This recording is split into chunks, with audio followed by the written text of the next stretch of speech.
오늘 함께 나누실 하나님 말씀은 사도행전 2장 1절에서 4절까지입니다. 저와 여러분이 한 절씩 교대로 읽으시겠습니다. 오순절 날이 이미 이름에 그들이 다 같이 한 곳에 모였더니 호련히 하늘로부터 급하고 강한 바람 같은 소리가 있어 그들이 앉은 온 집에 가득하며 마치 불의 혀처럼 갈라지는 것들이 그들에게 보여 각 사람 위에 하나씩 임하여 있더니 그들이 다 성령의 충만함을 받고 성령이 말하게 하심을 따라 다른 언어들로 말하기를 시작하니라. 아멘. 오늘 저희들에게 주시는 하나님의 말씀입니다. 요즘 최근 들어서 드라마나 영화에 또는 예능에 부쩍 무속인들이 많이 등장합니다. 지금 현재 세계적으로 가장 인기가 많은 시리즈가 캐데헌 들어보셨어요? K-팝 데몬 헌터스라고 하는 애니메이션인데 난립니다. 만화 영화인데 거기에 들어간 노래들이 막 빌보드 차트에 막 우르르 올라가 있어요. 가짜 가수들인데 목소리만 있는 가수들인데 거기 무당이 한국의 무속이 정의의 그런 파워로 나타납니다. 그래서 무당의 신기를 이거 얘기하면 안 될까요? 어쨌든 가지고 있는 사람들이 노래를 함으로써 악령을 깨친다는 이런 아름다운 미신 같은 스토리가 거기 있어요. 뭐 TV 시리즈도 뭐 악귀, 뭐 경이로운 소문 이런 걸 비롯해서 무엇이든 물어보살 예능이죠. 일단 무당 분장을 하고 나와요. 무당 캐릭터가 주요 캐릭터입니다. 또 유튜브에 큰 인기가 있는 신과 함께라는 프로그램이 있어요. 유튜브 프로그램 예능인데 거긴 실제 무당이 나와서 상담을 해줍니다. 실제 무당 점쟁이가 나와서 출연해요. 이 예능뿐 아니에요. 뉴스만 보세요. 뭐 계속 뭐 정치권과 결탁해서 뭐 실력을 행사해온 무속인들 이름 계속 나오고 있죠. 공직에 있는 분들 또 사업하는 분들 정말 심각한 수준으로 많은 분들이 중요한 결정을 내릴 때 무당 찾아갑니다. 법사 선생 다 찾아가요. 그래서 묻는데요. 심지어 우리가 아는 어떤 대기업 창업주 또는 기업 오너는요 면접 볼 때 아예 관상 보는 사람이 옆에 앉아 있습니다. 얘가 우리 회사에 도움되는지 안 되는지 본대요. 대학가에도요 몇 년 전에 지금은 조금 뭐 좀 줄었지만 타로집, 타로 카드로 점치는 그 타로 점집이 굉장히 흥행했어요. 제가 깜짝 놀란 게 버스를 타고 지나가는데 대학가에 한 두 블록 정도, 두 골목 정도가 쭉 비닐하우스로 만든 타로 점치는 집이었어요. 그거 보면서 우리나라 이제 다 망했다 막 이런 생각이 들었는데 놀이라고 생각해요. 이거 뭐 재미인데요, 놀인데요. 그런데 점괘가 안 좋게 나오면 기분 나빠해요. 놀인데 왜 기분 나빠요? 믿는다는 얘기죠. 지금 21세기입니다. 과학을 초월한 시대, 초과학 시대라고 그래요, 지금. 사람들 왜 이 미신에 열광하고 빠져들까요? 불안함 때문입니다. 역사적으로 보면요, 경기 침체, 불황, 전쟁들 이렇게 사회가 불안하면 동서양 할 것 없이 오컬트, 사이비, 무속 등이 기승을 부렸습니다. 사람들의 마음을 막 뺏어갔어요.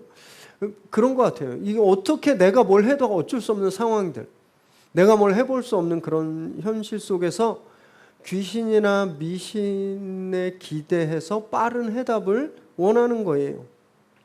그런 것들이 요즘은 컨텐츠화가 됩니다. 너무 신비로운 컨텐츠화가 돼요. 너무 잘 그려주고 너무 잘 만들어져요. 그래서 재미와 오락으로 소비가 되고 있는 거죠. 사실 무속의 메커니즘은요 굉장히 심플합니다. 귀신의 힘을 잠깐 빌려서 내일 일을 점치거나 더 센 귀신의 힘을 빌려서 지금 악귀들, 지금의 고민을 해결하는 거 이거예요. 그래서 무당들 보면 동자신, 애기신, 할미신 뭐 다 모시죠. 많은 귀신들을 섬기는데 탑티어 귀신이 뭔지 아세요? 무당들, 무속인들의 이 섬기는 가장 최상급 신 삼국지에 나오는 관우입니다. 관우. 이렇게 수염 이렇게 기르고 언월 또 딱 들고 있는 관우 있죠. 그래서 무당 사당에 가보면 관우 장군의 그런 그림들이 다 그려져 있는 걸 볼 수 있어요. 이 관우는요, 충의, 충성스러움, 의로움, 그리고 힘을 상징하는 그런 인물이에요. 삼국지에서 가장 유명하고 정말 삼국지에서 가장 존경받는 그런 인물인데, 이 인물이 이렇게 무속의 세계에서는 어떻게 여겨지는지 아세요? 재물, 사업, 배신하지 않는 것, 의리의 수호신으로 여겨집니다. 이 삼국지에, 이 진짜 살았는지 모르겠지만 전설 속에 나오는 그 관우가 귀신이 돼서 자기한테 빙의하면 이런 운을 줄 수 있다고 믿는 거예요. 그래서 관직과 사업에 진짜 딱 필요한 신이죠. 관직에 올라가면 힘이 있어야 돼요. 그리고 누구도 나를 배신하면 안 돼요. 의리가 있어야 돼요. 그러니 관우가 딱 맞죠. 사업도 마찬가지입니다. 재물의 신이니까 잡기들 쫓고 재물 많이 주면 되잖아요. 그렇게 공부 많이 해서 높은 자리에 올랐고 평생을 열심히 일해서 기업을 키웠는데 결국 무당한테 사로잡혀 있는 거예요. 이런 귀신들한테. 전에 어떤 방송국에서 스튜디오를 하나 개관했습니다. 새로운 스튜디오를 신기술로 아주 좋은 장비로 최첨단 과학기술이 들어간 그런 기기들로 스튜디오를 오픈했는데 돼지머리 놓고 절하는 거예요. 고사를 드립니다. 어떤 분들은 이게 뭐 민속 뭐 풍습이다, 뭐 그냥 해왔던 전통이다. 아니 왜 아무리 전통이 좋아도 왜 돼지머리에 절하는 그런 전통을 이렇게 지키는지 모르겠어요. 건설 현장도 마찬가지예요. 건설업 하시는 분들 있잖아요. 공사하기 전에 돼지머리 놓고 고사 지내요. 사고 안 나게 해달라고. 그리고 대박 나게 해달라고. 이해가 안 돼요. 여러분 거기 들어가는 기계들, 그 건축하는 기계들 최첨단 과학 기술들이에요. 그런데 그런 기계들이 아니라 풍요와 재물을 상징한다고 하는 돼지머리에 애군을 막아달라고 절을 하는 거예요. 심지어 교회 다니는 분들도 많이들 그렇게 하십니다. 가서 절하고 돼지 콧구멍에 5만 원짜리 꼽고 오는 분들 계세요. 제가 목사지만 목사를 떠나서 21세기를 살아가는 지극히 보통의 상식을 지닌 제가 보기에 너무 불쌍해요. 너무 안쓰러워요. 인생이 얼마나 보잘것없고 불안하면 귀신한테 운명을 맡기고 돼지 머리에 머리를 조아릴까요? 너무 불쌍하지 않으세요? 진짜 우리 복음 열심히 전해야 됩니다. 예수 믿고 이런 잡기들, 이런 귀신들에게서 자유로워질 사람들이 우리 주변에 너무너무 많아요. 근데 진짜 안타까운 건 뭔지 아세요? 믿음이 있는 사람, 교회 다니는 사람도 무당이 귀신을 섬기는 것처럼 그렇게 신앙생활 하시는 분들이 굉장히 많다라는 거예요. 오늘 저희들이 삼위일체 하나님 중에 우리 지지난주에 성부 하나님, 지난주에 성자 예수님, 오늘 성령 하나님에 대해서 우리가 함께 말씀을 나누실 텐데, 이 성령을 대하는 모습을, 이 성령님을 대하는 모습을 보면 무당이 귀신을 대하는 거하고 너무 비슷합니다. 평소에는 안 찾아요. 평소에는 있는 줄 없는 줄도 몰라요. 성령님이. 그러다 막 문제가 생기면 막 매달리죠. 평소에는 무당 안 찾다가 문제가 생기면 무당한테 가서 귀신의 힘을 빌리는 것처럼 그렇게 성령님을 대하는 거예요. 우리 안에, 우리 DNA에, 우리 유전자에 이런 무속신앙이 깊이 스며들어 있거든요. 우리가 예수님을 믿지만 우리 한국 사람이기 때문에 이 한반도에 정말 오랫동안 내려오던 그런 무속의 전통들이 우리 살 안에, 우리 뼈 안에 있는 거예요. 그럼 그래서 우리 성령님을 그렇게 대할 때가 많아요. 성령님, 성령 하나님 이렇게 부르지만 실제로는 무당이 관원장님 부를 때처럼 우리 그렇게 이해하고 있다라는 거죠. 오늘 저희가 이 성령님에 대해서 이분이 어떤 분인지, 이분이 어떤 사역을 하시는지 우리가 한번 좀 나눠보려고 하는데요. 말씀을 나누실 때 우리 안에 있는 좀 미신적인 것들이 좀 빠져나가고 진짜 우리와 함께 하시는 그 성령님을 경험하는 그런 시간 되시기 바랍니다. 오늘 본문 1절에서 3절까지 한번 읽으실 텐데 이 장면을 머릿속으로 상상해 가면서 우리 함께 읽겠습니다. 시작. 오순절 날이 이미 이름에 그들이 다 같이 한 곳에 모였더니 호련히 하늘로부터 급하고 강한 바람 같은 소리가 있어 그들이 앉은 온 집에 가득하며 마치 불의 혀처럼 갈라지는 것들이 그들에게 보여 각 사람 위에 하나씩 임하여 있더니 예수님께서 부활하시고 십자가에 달리시는 날이 6월절이었습니다. 그리고 3일 후에 부활하셨어요. 그리고 제자들과 40일을 함께 있으셨습니다. 돌아가신 날부터 며칠 동안 여기에 계셨던 거예요? 43일. 예수님이 승천하시면서 제자들에게 성령을 받을 때까지 기도해라고 말씀하셨어요. 그래서 제자들이 열심히 모여서 성령 받기를 간구하고 기도합니다. 그리고 이제 오순절날, 오순절은요 5라는 숫자하고 수는 열을 뜻하거든요. 10번에 5번의 열을, 그러니까 50일째죠. 6월절로부터 50일째 되는 날.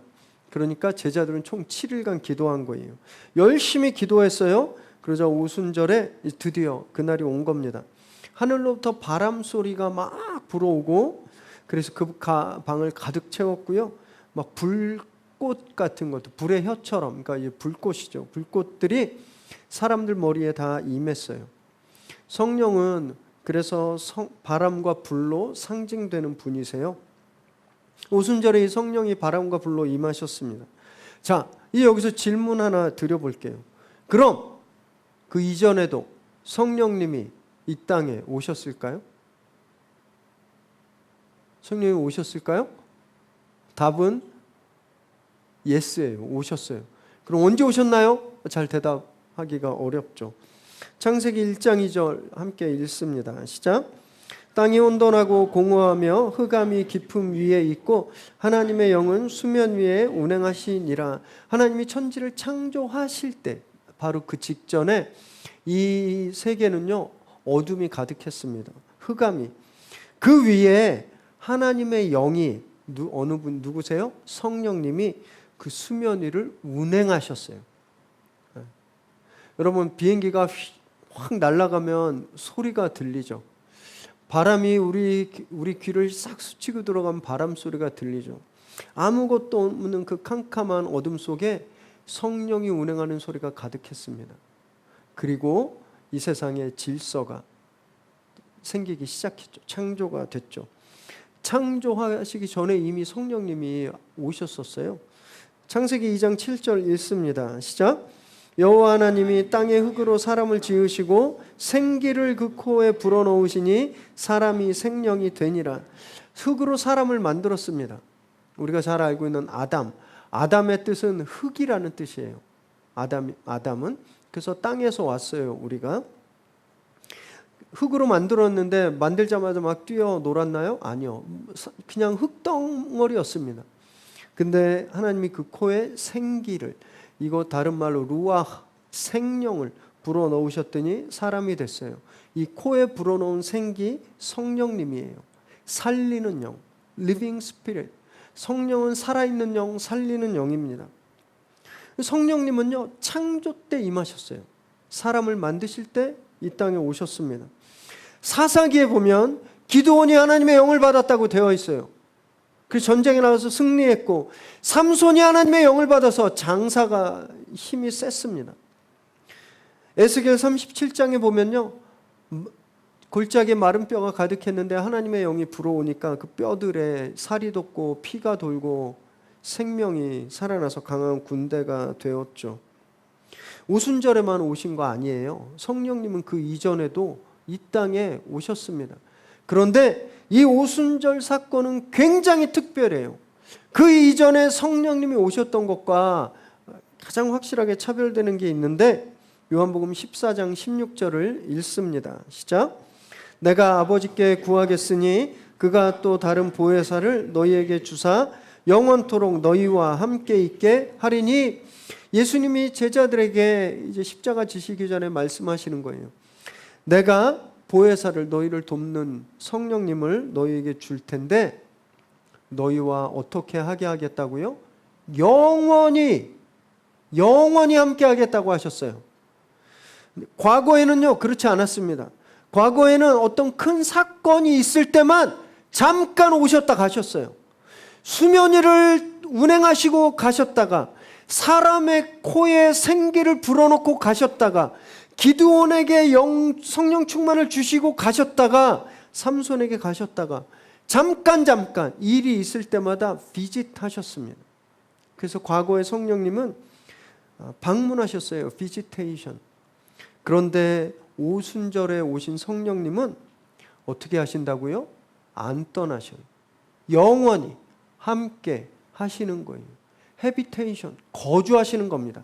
잠깐 여행 왔다 방문하는 게 아니라 우리에게 오순절에 오셔서 우리 안에 계속 거하시는 거예요. 목사님, 저는 성령님 안 계시는 것 같은데요? 나는 불 받아본 경험도 없고 막 방언도 못하고 막 남들 하는 것처럼 막 이상하게 막 이런 것도 못하고 전도도 한 번도 못 해봤고, 근데 나는 성령님이 여기에 안 계시는 것 같은데요? 성령을 경험해 본 적이 없는데요? 이렇게 생각하시는 분들 의외로 많아요. 우리나라 80년대 부흥운동 때문에 제대로 이 성령님이 어떤 분이신지를 모르는 부흥사들 때문에 성령은 다 방언하고 불받고 막 난리를 부리는 것, 그것만이 성령의 임재다라고 생각하시는 분들이 되게 많은데 절대 그러지 않습니다. 지금 저와 여러분과 함께하고 계세요. 그 증거가 성경 말씀에 있습니다. 고린도전서 12장 3절 읽습니다. 시작. 그러므로 내가 너희에게 알리노니 하나님의 영으로 말하는 자는 누구든지 예수를 저주할 자라 하지 아니하고 또 성령으로 아니하고는 누구든지 예수를 주시라 할 수 없느니라. 이 말씀 무슨 말씀인지 아세요? 성령님이 도와주지 않으면 아무도 예수 못 믿는다라는 거예요. 성령이 도와주지 않으면 아무도 예수님이 나의 구주십니다 이렇게 고백 못한다라는 거예요. 다른 말로 우리가 예수님, 내가 예수님을 나의 구주로 믿습니다 라고 고백하는 건 누구의 도우심 때문에 가능한 거예요? 성령님. 여기 계신 분들 다 예수 믿습니다 했습니다. 나 예수님을 나의 구주로 믿어요 하셨어요. 그럼 이건 누가 하신 거예요? 성령님. 오순절에 오신 성령님이 지금 여기 계신 모든 분들에게 함께 하시는 거예요. 아시겠죠? 이 오순절에 오셔서 영원히 떠나지 않으시겠다고 하는 그 성령님이 지금 우리와 함께 하시는 겁니다. 이 안에. 그래서 방언 못하고 막 불받는 체험 없어도 성령님 우리 안에 계시는 거예요. 안 떠나고 계세요. 문제는 내가 모른 척 한다는 게 문제예요.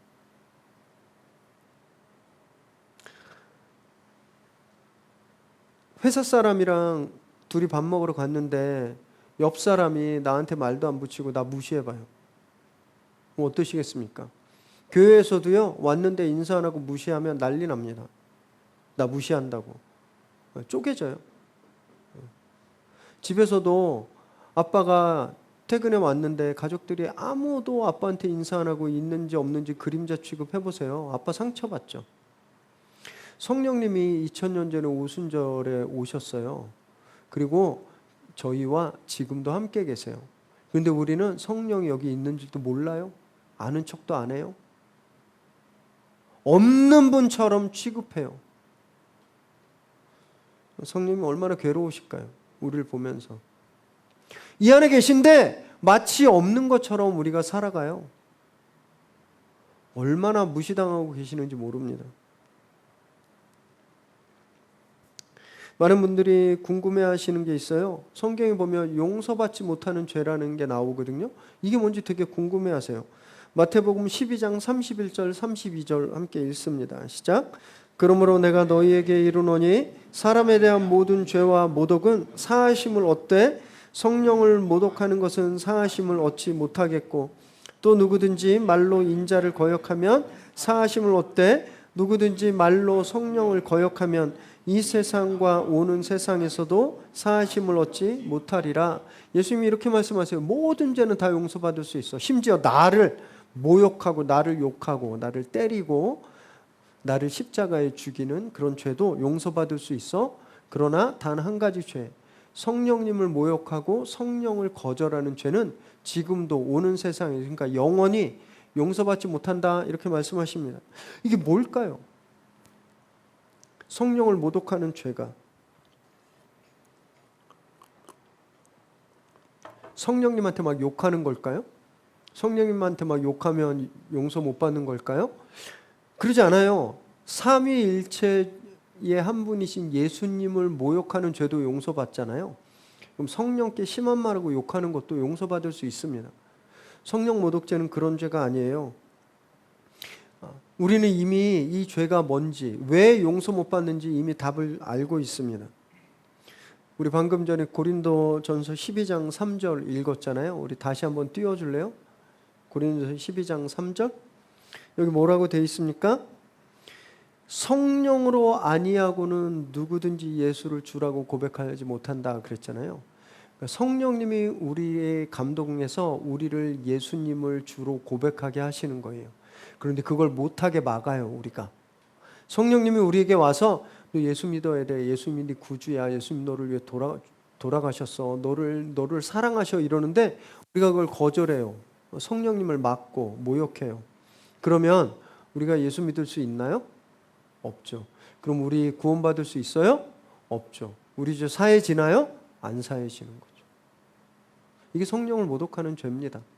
성령한테 심한 말하고 부흥회 하는데 막 소란 피고 그러는 게 아니라 성령이 나에게 오셔서 예수 믿게 하시려고 감동을 주실 때 그걸 거절해서 예수님을 받아들이지 못하니까 이 죄는 용서가 안 되는 거예요. 그렇게 성령님이 우리에게 오셔서 우리의 감동을 주셔서 회개하고 예수를 믿게 하는 그 사역, 그 순간을 우리가 뭐라고 말하냐면 성령 세례를 받는다라고 말합니다. 성경에 두 가지 세례가 있잖아요. 하나는 물 세례, 하나는 불 세례 또는 성령 세례. 물 세례는 죄를 씻음 받는다라고 하는 상징을 합니다. 우리가 물에 푹 들어갔다 나오면 우리 안 그런 분도 있지만 샤워하고 나오면 다들 깨끗해지잖아요. 그처럼 우리 죄가 씻긴다라고 하는 의미가 있어요. 성령 세례는 전혀 다른 세례예요. 성령 세례는요, 에너지로 채워지는, 생명 에너지로 채워지는 세례입니다. 성령은 살리는 영이라고 말씀드렸잖아요. 성령 세례를 통해서 성령님이 우리 안에 들어오시는 순간 우리 안에 거주하시면서 우리에게 그 생명 에너지를, 살리는 에너지를 우리에게 늘 공급하시기 때문에 그래요. 그래서 이 물 세례와 성령 세례는 다른 거예요. 여러분, 그렇게 저와 여러분이 성령 세례 받은 사람들이에요. 신비한 경험을 하지 않아도 우리는 성령 세례를 다 받았습니다. 그래서 우린 예수님을 나의 주 나의 하나님으로 고백하고 있고요. 우린 성령과 동행하고 있는 거예요. 단 한순간도 우리는 혼자 있어 본 적이 없어요. 우린 늘 성령과 함께 있는 겁니다. 너무 깊은 좌절감 때문에, 외로움 때문에 마치 내가 혼자 있는 것처럼 느껴지는 그 순간도 우리는 혼자 있지 않습니다. 우리 안에 영원히 떠나지 않으시는 성령님이 계시는 거예요. 여러분, 내주하시는 성령님을 늘 기억하시고 그분을 찾으시고 그분과 대화하시고 그분의 힘을 얻으시기 바랍니다. 그래서 어려운 상황들을 돌파하고 또 살아내는 저와 여러분 되시기 바랍니다. 4절 말씀 읽습니다. 시작. 그들이 다 성령의 충만함을 받고 성령이 말하게 하심을 따라 다른 언어들로 말하기를 시작하니라. 자, 성령 세례 받았죠. 하늘로부터 바람과 불이 임했습니다. 성령 세례를 받았어요. 그리고 나서 제자들이 무엇을 받았죠? 성령 충만. 성령 세례와 성령 충만은 엄밀히 따르면 다릅니다. 동시에 올 수도 있고 오늘 이분들처럼 따로 올 수도 있어요. 성령 세례를 받은 제자들이 성령 충만을 경험하니까 이상한 일들이, 한 번도 경험해 본 적이 없는 일들이 터져 나와요. 배워보지 않은 말, 외국말들을 막 하는 거예요. 이 이후에 본문에 보면 이들이 뛰쳐나가서 외국말로 막 전도합니다. 사람들이 다 깜짝 놀라요. 성령 세례는 특별하지 않게 우리에게 올 수 있어요. 아, 예수님이 나의 주님이시구나, 이런 고백으로. 그런데 성령 충만은 때때로 아주 자주 놀라운 경험을 우리에게 선사합니다. 방언이 터진다든지, 예언을 한다든지, 병이 갑자기 나는 치유가 베풀어진다든지, 환상을 본다든지, 이런 신비한 체험들을 이 성령 충만할 때 우리가 할 수 있어요. 왜냐하면 성령은요, 강한 능력이 있으시기 때문에. 그 성령의 능력이 우리 안에서 터져 나오면서 우리의 이성으로는 생각할 수 없는 그런 현상들을 우리가 경험하게 됩니다. 그러나 꼭 그게 있어야 성령 충만은 절대 아니에요.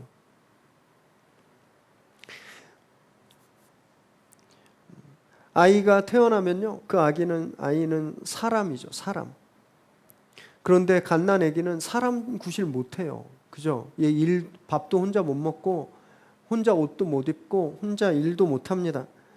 사람인데 사람으로 살 능력이 없어요. 성령 세례를 받아서 우리가 예수님을 믿는 거듭난 주의 자녀가 됐는데, 성령 충만이 없으면 거듭난 사람 구실을 못한다라는 거예요. 이 갓난 아기가 엄마 아빠가 주는 밥을 먹고 엄마 아빠가 주는 보호함과 옷을 입히고 그런 훈련을 통해서 얘가 이제 커서 사람 구실을 하는 그런 능력이 생기는 것처럼 성령 충만이 우리에게 그걸 줍니다. 우리를 자라게 해요. 우리를 믿음의 사람으로 살아갈 수 있도록 힘을 주는 거예요. 그 성령 충만은 반드시 우리에게 있어야 하는 겁니다. 구원의 확신은 있지만 온갖 잡다한 생각들 때문에 걱정, 근심을 막 떠나지 않으신다면, 믿음은 있는데 막 영적인 무기력감 때문에 나 아무것도 못하겠어 막 이러고 교회 나가기도 싫고 그러시다면, 여러분 이 해결책은요, 성령 충만밖에 없습니다. 그 고민하는 문제, 돈 문제 해결되고 취직 잘 되고 애 대학 가고 그런다고 해결되는 줄 아세요? 조금 있으면 또 무기력해져요. 성령 충만이 있어야 우리가 영적인 무기력함을 이겨낼 수 있는 겁니다. 람보르기니 굉장히 멋진 스포츠카인데 시속 막 200km로 막 달리다가 기름 떨어지면 얼마 안 가서 털털거리고 멈춥니다. 여러분 우리가 예수 그리스도를 믿어서 믿음 생활을 하지만 성령 충만하지 않으면 우리 에너지 금방 떨어져요. 멈추게 되는 거예요. 우리가 기독교회 이제 두 번째 시간에 구원에 대해서 우리가 함께 나눌 때, 구원은 세 가지 시제가 있다 그랬잖아요. 과거, 현재, 미래. 과거의 구원은 예수 믿고 예수님의 십자가 사건이 일어난 그 시점, 우리가 그걸 믿고, 또 미래의 구원은 뭐예요? 예수님이 오실 때 완성되는. 그래서 이미 이루어진 구원과 아직 오지 않은 구원 사이를 우리가 살아가는데, 이것이 현재의 구원이라고 말씀드렸잖아요. 이 이미와 아직 사이를 살아가게 하시는 에너지, 동력, 이것이 성령 충만입니다. 성령 충만하지 않으면 무지무지 고생하세요. 어쨌든 구원은 받겠지만 진짜 비참하게 살아가게 됩니다. 성령 충만은 옵션이 아니에요. 저와 여러분이 반드시 회복해야 되는 그런 상태인 거죠. 그러면 성령 충만이 뭘까요? 많이 들어보셨죠? 성령 충만이 뭘까? 막 방언하고 막 환상 보고 이런 걸까? 제가 저 경험해 봤거든요. 한 달 정도 그러니까 못 살겠어요. 너무 힘들어서. 진짜 막 기도할 때마다 방언 나오고 막 환상 보이고 사람들 맨날 찾아오고 도저히 못 하겠더라고요. 하나님한테 이제 좀 제발 그만했으면 좋겠다고 말씀드릴 정도로. 맨날 방언하면서 못 삽니다. 에너지 다 고갈돼서 우리 수명 줄어들어요. 성령 충만은 어떤 상태일까요? 에베소서 5장 18절에 바울이 이렇게 말씀하고 있는데요. 함께 읽습니다. 또 술 취하지 말라. 이는 방탕한 것이니 오직 성령으로 충만함을 받으라. 너무 기가 막혀요. 진짜 바울은요, 기독교 역사상 최고의 변증가, 최고의 진짜 달변가 같아요. 성령 충만을 술 취한 것으로 지금 대비해서 설명하고 있는 거예요. 여러분, 술 취한 사람 왜 한 번도 안 취해 보셨지만 한번 생각해 보세요. 저 6월 초에 이사 갔는데 제 방 창문 바로 건너편에 판교에서 제일 핫한 맥주집이 있습니다. 그리고 벽을 그 자바라 유리로 해서 쭉 잡아당기면 문 다 열리는 그런 술집 알죠? 날씨가 요즘 좋으니까 문을 다 열어놓고 영업을 해요. 그럼 저도 창문을 열어놓고 설교 준비를 하고 책을 보는데 바로 창문 밖이에요. 막 다 들리죠. 초저녁엔 괜찮아요. 그런데 밤이 깊어갈수록 술 드시는 분들 목소리가 점점 커져요. 다 들려요, 저한테.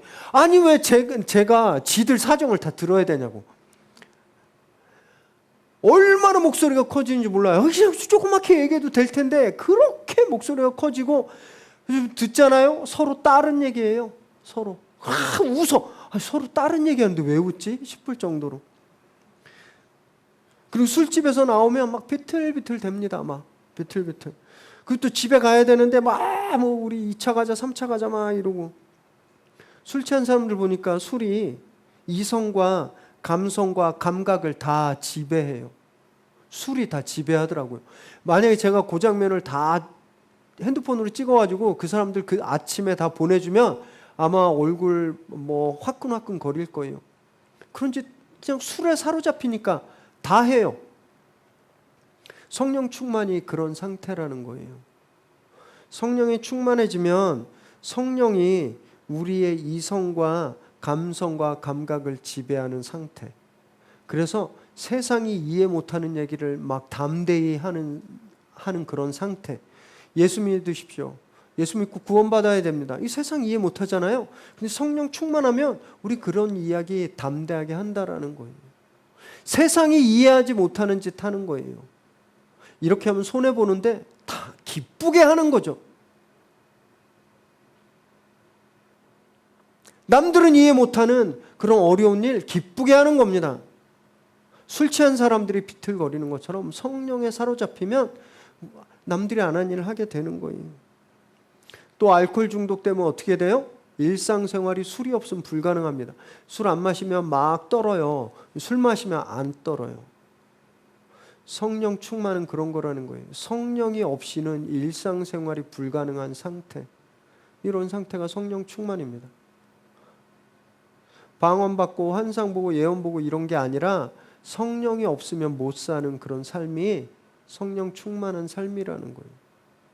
저와 여러분이 무엇을 결정할 때 내 생각대로 하는 것이 아니라 성령의 생각대로 결정하는 것. 내가 하고 싶은 말을 하는 것이 아니라 성령이 하시는 말을 하는 것. 내가 원하는 대로 사는 것이 아니라 예수님이 살라고 했던 그대로 사는 것. 이것이 성령 충만이에요. 한국에 성령 운동하고 기도원 운동하다가 다 나중에 사고 치고 돈 문제 일으키고 사람 죽여서 망한 그 기도원들 부지기수입니다.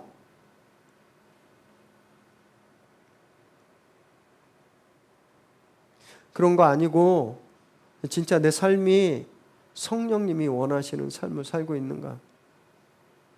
성령 충만이라는 거예요. 나 힘들 때만 도와주세요. 어서 와주세요. 관훈 장군님 와주세요. 무당이 귀신 찾는 것처럼 성령님 와주세요 하는 거 아니고 이미 여기 계신 성령님과 매일매일 대화하고 그분을 아는 척하고 그분에게 의견을 묻고 그분의 말씀에 귀를 기울이면서 그분이 내 삶에 점점 더 영향력을 키워가게 만들어서 이제 내가 사는 게 아니라 그분 뜻대로 사는 것, 이게 성령 충만입니다. 여러분, 그러지 않으면요 성령을 소멸하는 그런 진짜 비참한 일을 당하게 되는 거예요. 데살로니가전서 5장 12절 함께 읽습니다. 시작. 성령을 소멸하지 말며. 굉장히 섬뜩한 그런 경고의 말씀이에요. 우리 안에 성령이 오셨는데 이 성령을 소멸하지 말래요. 소멸이 뭐예요? 불어서 꺼버리는 거죠. 이 영어 성경을 한번 영어 NIV 성경 구절을 한번 띄워보죠. 보세요. 여기 뭐라 그랬냐면요. Do not put out the Spirit's fire. 그러니까 성령의 불을 훅 하고 뚜껑 덮어서 꺼버리지 말라는 거예요. 그러니까 성령을 소멸하다라는 건 아까 말씀드렸죠. 우리가 성령의 감동으로 예수님을 믿는 순간 성령님은 우리 안에 와서 영원히 계시거든요. 안 떠나세요. 이 성령님이 사라지는 게 아니라 성령님이 내 안에서 하시고자 하시는 그 파워, 에너지 이거 끄지 말라는 거예요. 여러분 술자리에서 술을 권하면 자꾸 먹으면 술 취하잖아요. 근데 술을 권하는데 안 먹어요. 그럼 술 안 취하죠. 성령님이 우리 안에서 나랑 대화할래? 싫어요. 거절해요. 성령님이 우리에게 너 지금 기도했으면 좋겠는데 괜찮아요. 나 기도보다 다른 게 더 급해요. 성령님이 이 시간 너 이거 잘못했어. 그러면 안 돼. 남들 다 그러고 살아요. 성령님이 권하는 성령주를 계속 거절해 보세요. 그럼 안 취하겠죠. 성령을 소멸해 가는 겁니다. 성령의 능력을. 한 잔, 두 잔 주는 대로 받으면 취하는 것처럼 성령이 우리에게 권하는 것을 한 번, 두 번, 세 번 순종하고 받을 때 성령이 소멸하지 않고 우리 안에서 성령의 능력이 타오르게 되는 거죠. 그래서 제가 진짜 강조하잖아요. 주일날 오셔서 찬양할 때 진짜 좀 큰 목소리로 하세요. 틀릴까봐. 또는 나 음치라 못 맞추고 음이탈 이렇게 음이탈 날까봐 그럼 누가 다른 사람들한테 좀 창피하니까 그냥 소리 죽이고 그러지 마십시오. 성령님은요 우리 음이탈돼도 좋아요, 음치여도 좋아요. 그냥 크게 찬양하면서 우리가 목소리 높여 하나님의 영광을 찬양하길 원하시거든요. 성령님이 우리에게 원하시는 거예요. 기도하실 때 예배 후에 결단 기도하실 때 막 부르짖으면서 기도하라 그러는데 옆에 누가 들을까 봐 못 들어요. 그래서 제가 크게 기도하는 거예요. 다 못 들으시라고. 네. 그냥 제 목소리보다 저는 마이크가 있으니까 제 목소리보다 다 작으실 거거든요. 마음 놓고 부르짖어 기도하십시오. 여러분 그것이 성령을 덮는 것이 아니라 성령의 불길을 더 크게 만드는 그런 노력인 거예요. 그런 노력을 해야 되는 겁니다. 성령은 멀리 계신 분 아니에요. 관우 장군처럼 멀리 있다가 막 이렇게 부채 춤추면서 관우님 할 때 오시는 그런 분 아닙니다. 이미 우리 안에 계세요. 우리가 뭘 필요하는지 우리보다 더 잘 아시는 분이고 성령은요. 성령 충만하기를 우리보다 더 원하고 계십니다. 오늘 본문에서 성령이 바람과 불로 묘사되고 있잖아요. 바람과 불이 만나면 엄청난 일이 일어나죠. 여러분 왜 산불이 일어나면 걷잡을 수 없는지 아세요? 불이 붙으면 기압차가 생겨요. 그래서 없던 바람도 생깁니다. 그럼 바람이 불면 어떻게 돼요? 불길이 더 퍼지겠죠. 성령님 우리 안에 계신 이 바람과 불의 성령님은요 정말 그렇게 날마다 뜨겁게 타오르기를 누구보다 원하고 계십니다. 우리가 구하기만 하면 성령님 부르기만 하면 내가 성령님 음성을 듣겠습니다라고 고백하기만 하면 성령님을 타오르시는 거예요. 여러분 그때 완전히 달라지게 되는 겁니다. 오늘 그렇게 성령 충만함을 간절히 사모하시기 바랍니다. 지금 가지고 계신 고민, 걱정, 불안함들 있으시잖아요. 오늘 바람과 불의 성령님이 순식간에 다 태워버리실 것을 믿으시기 바라요. 그래서 정말 이 안에 소멸해가고 있던 성령님이 우리 안에 오늘 충만히 우리를 채우시기를 주님의 이름으로 축복합니다. 기도하겠습니다.